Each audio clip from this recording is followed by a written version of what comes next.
Čau. Čau. Tā, vispār sen neredzēta. Un otrs jautājums. Aš pajautāšu, vai es drīkst ierakstīt šo zvanu? Jā, raksti. Super, liels paldies, vienkārši pārliecinājies uzreiz. Kur tu biji tieši pirms vispār mēs sākām darboties kopā? Kas bija tas pats sākums, kad pirms tu nolēmi, ka kaut kas ir jāmaina, ka kaut kas jādara, tā, kādā pozīcijā tu biji, vai kas tev tā kā dzina uz priekšu kaut ko darīt? Tādā bezizējas situācijā es biju.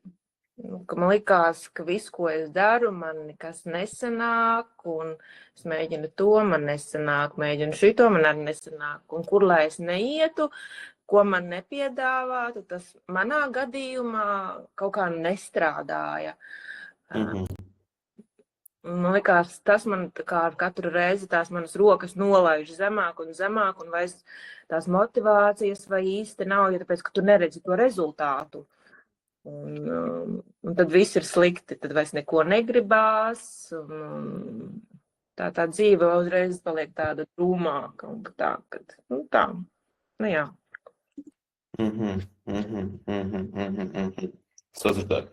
Un ja es to pajautāju, kas tev bija, tā kā, pirms mēs lasām iekšā tieši tajā, ko tu esi mēģinājis, tiešām, kas tev bija iepriekš kā pieredze, teikšu godīgi, es atceros, ka kaut ko mēģināju, es atceros, ko, bet, teiksim, kur tu biji, ja mēs tieši runājam kaut vai, veselības, pašajūtas ziņā, kas tā kā bija tās lietas, kādēļ vispār tu šo vēlējies izdarīt, tā kā, kāpēc tu vispār kaut ko sāki par to domāt, kādēļ tu to sāki, kas tev, priekš tevis bija tā motivācija aizstāvis, ka tu vispār vēlējies šo mainīt?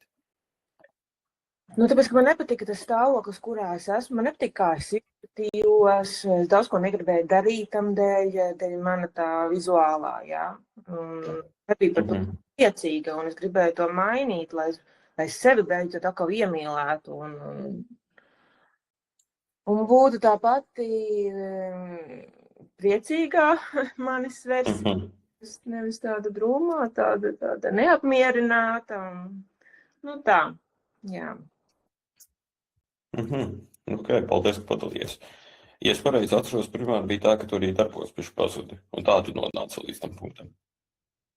Pareizi atceros? Kad tieši, kad sev vispār, kā tu nonāci līdz tam punktam, kad tu sev pieķēri to, ka, hei, man nepatīk tie laika kiltrim. Kā tu nonāci līdz tam punktam, vai kas tev, teiksim, noveda līdz tam, ka tik?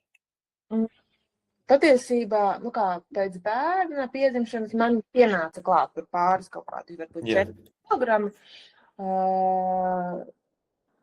kurus es tā kā sākotnēji tā kā baigi īsti neiespringu, tā kā viņus tā likvidēt, nomest, un pēc tam vēlāk, un pusgadu laikā es vienkārši saprotu, ka mans ķermenis ir šausmīgi mainījies, man ir nākuši klāt kaut kādi plus 10 kilogrami, un pakāpeniski viņi kaut kā vēl un vēl kaut kas pa bišķiņām, vēl kaut kas nāk klāt, un tad es jau sāku mēģināt kaut ko darīt, bet rezultātus nekādu neredzēju, un tad mēģināju vēl to un šito, un gāju tur pie uztur speciālista, un vēl tur pie endokrinologa, un visu, ko viņi man ieteica, kaut kā man tas nebija mans, tas nekas tajos gadījumos man nepalīdzēja, ko man teica.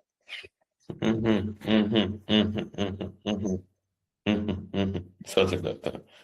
Aha. Un tad tu vienā brīdī atjēdzies vienkārši, ka, hei, jau bišķi pa traku ir aizgājis tas pats sākums, ka, hei, vairs nav tas, ka nerunāju par nevienu citu, ka jau pašai vairs nepatīk tas, kur bija. Kad, hei, ja es pareizi atcaucos no pirmās sarunas, ka, hei, tiešām, ka, tu pati nejūties vienkārši labi, un, ka, hei, tu ieminējies, ka uzplūdmalīs negribējās iet, tāpēc, ka negribējās. Es vispār neko negribās, tu nelien savās acījās drēbēs, tev nepatīk, kā tu izskaties, kā teikt, tu jau arī tā kā salīdzini sevi ar citiem. Tu gribi, ja viņu cits tur labāk izskatās, un tu nejūties savā ķermenī labi, un daudz lietas tu nogriez sev sakarā ar to, ka tu vienkārši, tu zini, ka tu esi mainījusies, un citi tu arī pamana, ka tu neesi vairs tāds, kāds tu biji. Tas kā bija, ka tevi tā kā gremdē. Tā, izvairies no daudzām lietām, vienkārši, lai nerādītos, lai par tevi nerunātu, varbūt tā. Kaut gan es vispār esmu tāds cilvēks, ka man vienalga, ko citi pa mani domās, bet Jā. vienalga kādā apziņā ir tas, ka tu vienkārši, tu saproti, ka tas ir neizbēgami, ka viņi vienalga par tevi kaut ko padomās un tā, un kā teikt. Nē, esmu no tiem, kas miskast izmetīt ārā obligāti būs jāuzkrāsojās, jā, bet ir kaut kādas lietas, par kurām man ir savs viedoklis, un jā, man grūti sevi sagramot, kad es vienkārši zinu, kāda es esmu, un es vienkārši sev nevaru piespiest tam pārkāpt, un tā kā darīt lietas, ja es jūtos nelaimīga savā ķermenī. Tu vienā brīdī reāli tas jau vairs nebija cik par svariem, bet tas jau tad sāk, tā kā ietekmēt citas dzīves. Jā. Nu, tas bija, kur tu biji kādreiz. Tas bija kādu laiciņu atpakaļ. Bet jā, īstenībā, par ko tu atkal biji mēģinājis, kas tev bija mēģināts iepriekš pagātnē? Tu tikko ieminējies, ka hei. Jā, man bija, es mēģināju fastingu. Jā, tas man arī nepalīdzēja. Tad es biju pie tie izaicinājums divreiz taisīju, tur pie tās vienas treneris, sporta treneris, tur tādas trišas Kamšalā. Tad es biju pie uzturu speciālista, viņš man rādīja, kā vajadzētu ēst un ko tur, un tur 1 kilograms 10 dienās, un tā tur noies, bet es to visu darīju pusotru mēnesi, un tur, man liekas, man pusotru mēnesi varbūt tikai 1 kilograms nogājos. Endokrinologs neko visā analīzēs, ko mēs nodevām, viņa saka, es neredzu nekādu, kā teikt, rādītāju, kas ietekmētu tavu, kā teikt, svarā, kāpēc viņš nekrītās. Jā. Lūk, un drīzāk viņa teica, es redzu, ka tev draudz trūks kaut kas, un tāpēc tev ir depresijas. Kaut gan B vitamīnu un dzelzs trūkums, tas neietekmē manu depresiju. Jā, bet, līdz ar to, man liekas, es kaut kur tur un to, un kaut kā vēl pamēģinu kaut ko, un paklausos, bet, man liekas, kaut kā uz mani tu vari tur maz vai badoties, bet tas svars kaut kā ir ieņēmis to. Respektīvi, man vajadzēja manam ķermenim, laikam, kaut kādu pēc tā visa manas tās depresijas un pārējās, kaut kāda restarta pogu, tā kā, lai viņš saprot, Egi, viss ir labi, tagad iesim vecajā sliedē, pirms tas viss notika, jā. Un, kad tā viņš tā mani sargā visu laiku tā, es paēdu, to atstāsim rezervē, ja tev tur būs galvā stress, jā. Tā, lai ir tā, tas, no kā baroties vai kā, nezinu, kaut kā tā, viņš negribēja to visu atdot, visticamākais. Jo stress varbūt to baigi ietekmēja arī. Un kāda tev pašai vispār bija sajūta, kad tu jau it kā to visu mēģināji un, hei, nekas nestrādāja? Kāda patīkties tajā brīdī, kad, hei, tev jau bija tāds klaunos, visu mēģini, bet nav tie rezultāti, nav tās atgriezniskās saites, ko vēlos? Slikti tāda, kā teikt, prezizējas, tāda nolemtība, liekas, laikam man tad jādāja arī jāpaliek. Plus tiem 11 kilogramiem, tāds man liktenis. Viss, ja daru, ko darīdama, nekas nepalīdz. Varbūt tas jau ir mans vecums, jā, tie 40 gadi nāk, varbūt ar to ir jāsamierinās, jā, kā tad teikt. Tā, nav patīkami, protams. Nav patīkami, ka tu paskaties, kā tu izskatījies kādreiz, un tagad tev tā, un katru reizi, kad tev jābildējās, tu saki, nē, bez manis.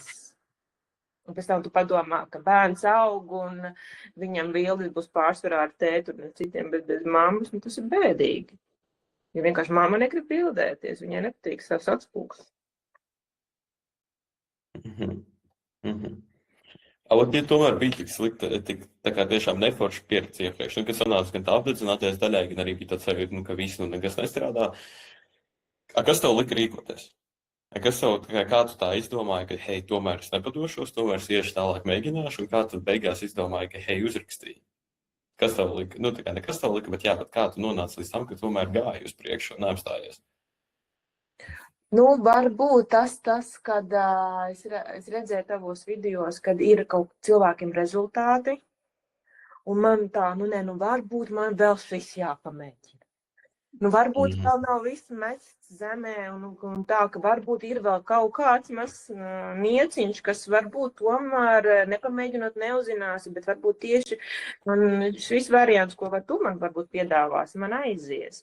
Un atceries, ka es teicu, es negribu sabojāt tavu statistiku, jo es jau sevi biju jau kā teikt nomet tur, es saprotu, man nekas nederēs, jā. Nu, ok.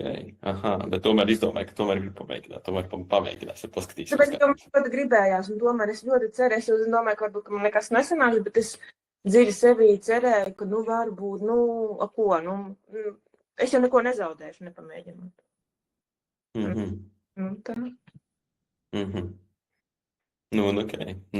Un tad, ja es tev jautāju, super, mēs sākām darboties, mēs lecām iekšā, mēs gājām uz mērķi, un tad es tev pajautāju, kas bija tev tāds, varbūt iekšēji pagrieziena punkts, kurā momentā, vai tev bija kaut kāds konkrēts moments, vai vienkārši kaut ko pamanīji, vai kā citādāk, kurā momentā tu sajūti to, ka tev tomēr kaut kas mainās, tomēr šis sāk strādāt, tomēr iet uz pareizo pusi, nevis tā visu uz vietas. Tad, kad tie kilogrami sāk kristies, kad tu redzi, tev vairs tur nav tur tik, bet viņš tā pamazītiņam, jā, protams, ir kaut kādi tur augšā lejā, bet tad, kad tu redzi, kad viņš iet vairāk tā kā uz leju, un tas jau priecē, tevi motivē, jā, kā teikt, jo iepriekš tu biji tāda dīkstāve, tu stāv pa lielām uz vietas, ilgs laiks ir vajadzīgs, lai kaut kas izkustētos, bet te tā nedēļu pēc nedēļas kaut kādi mazie progresi ir un viss iet un nekas tā baigi neapstājās. Tā kā tas jau liek motivēt un liek priecāties. Super. Ok. Un ja es tev pajautāju, kas priekš tevis bija tā varbūt svarīgākā vai visforšākā vai neforšākā, kas priekš tevis varbūt bija tā visforšākā atšķirības starp to, ko tu biji iepriekš mēģinājis un ko mēs darījām šeit. Teiksim, kas tev varbūt likās citādāk, kas tev varbūt likās svarīgi, ka, varbūt šī iemesla dēļ man šīs tiešām palīdzēja. Vai kas cits, teiksim, kas šeit bija bišķi citādāk, vai kas priekš tevis visvairāk šeit uzrunāja šis viss process, kas priekš tevis šeit likās tāds vissvarīgākais, kas tev uzrunāja?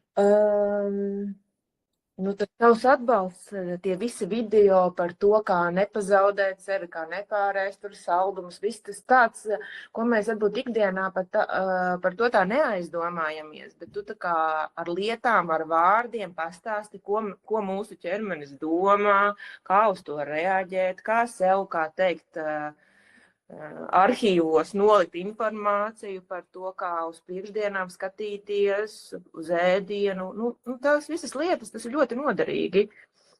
Protams, viss tas kopums, kurā es biju par šiem 3 mēnešiem, tie visi čati, tā visa informācija, dalīšanās un atskaites, tas jau arī tev kaut kā ikdienā tevi tādos rāmjos tur, un tad ir jāsako, jo kā mēs jau runājām toreiz tajā pirmajā tikšanās reizē, kad tātad šodien ir mums, kā teikt, pēdējais izlaiduma zvans, jā, un tagad no rītdienas man, es tad sākšu savu veco dzīvi. Nē, es tā negribu, es gribu tā turpināt, jo es to teicu, mēs jaunāki nepaliekam, un es gribu uzturēt to savu ceļu līdz tiem maniem kilogramiem, kādus es gribu sasniegt, un viņus noturēt. Ne jau arī tā, ka es tur saku kaut ko tagad baigi liekšu, ja, un sēdēšu uz stingras diētas. Nē, bet es redzu, ka tas, ko tu man teici, kas man ir jādara, man strādā, un es gribu pie tā arī palikt. Jo nekas cits nestrādāja. Tad, ja es tev jautāju, vai tavuprāt varēs pie šī palikt? Vai, ja es tev pajautāju šādi, vai, piemēram, divas jautājumas plēm vienā. Vai pie iepriekšējiem mēģinājumiem, kur tu mēģināji, kur tu uzturi speciālists sūtēt tēvi, vai pie tā tu varētu pieturēties ilgtermiņā? Un nopietni, kā tev pašai likās, ja teiks, ka jā, tas arī tīri ok, bija tad droši. Bet, un vai tavuprāt pie šī spējas pieturēties ilgtermiņā? Teiksim, vai tavuprāt šeit tu esi iegūts visu nepieciešamo, lai tas tev arī paliktu? Jā. Jo tāpēc, ka es neuzskatu tas, kā es ēdu, ka tā bija mana kaut kāda baigā diēta, kad es pie diētas, es nevarētu teikt, kad es visu mūžu sēdēšu diētā. Tā nav diēta. tā ir tāda, es ēdu visu pa lielam, nu, to, ko es īsti gribēju, jā, sabalansēts ēdiens, visu, bet attiecīgi vairāk, kas priekš manis tā kā strādā, jā. Kā sadalīt to ēdienu, lai manam organismam viņš nāktu par labu. Tā, jā. Un es gribu tā arī turpināt. Redzu, ka tas strādā. Kāpēc man to visu tagad mest, kā teikt, pie malas un kaut ko darīt citu, kas man atkal ievedīs atkal tajā grāvī, kurā es biju. Bet nav tā, ka... Turpināšu. Bet nav tā, ka tev tad, nezinu, kad mēs šito visu darījām, nav tā, ka tev tur bija jābežas badā, vai ka es tev tur uzmetu virsū, vai darām šitā, jo es tā izdomāju, vai kas cits. Nē, tik traki galīgi, es nevienu brīdi nebiju nekādā badā. Ir vēl rakstīja, ka tu vēl paņemt vairāk, tur kaut kādu tur to gaļojas, tad tad labi ēdīšu savas mīļās kotletes, 3 kotletes ēdīšu, nevis 2. Tā kā galīgi, nē. Super. Savā ikdienā sanāks to visu iekļaut? Jā. Negribēju tev pārtraukt, jā. Nē. Es iekļaušu to visu savā ikdienā un arī runājot par tiem našķiem. Es zinu, ka, ja man kaut ko gribās, es sev varu atļauties paņemt vairāk, bet, protams, ar mēru jau nav tā, ka, es tur tagad uzreiz, es nezinu, ko es tur apēdīšu veselu cieliņu. Nē. Jā, jo tas aizliegtais auglis, ja tu tur viņu nedabū, protams, ka tu vari norauties. Ja viņam sevi apmierini, tad jau viss ok. Un šeit nav tāds sajūta, ka tu gribi norauties, kad jau jānu, vai ka tu visu aizies pa purpuli, tūlīt tā jau beidzās šitas viss.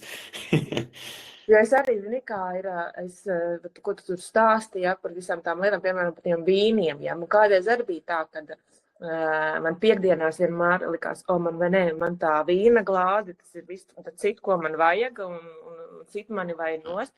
Bet tagad tā, varbūt reizi mēnesī, varbūt man ir tā vīna glāze, jā. Protams, ja tajā mēnesī vēl kaut kāda svētki, tad es vēl atļaujos, jā.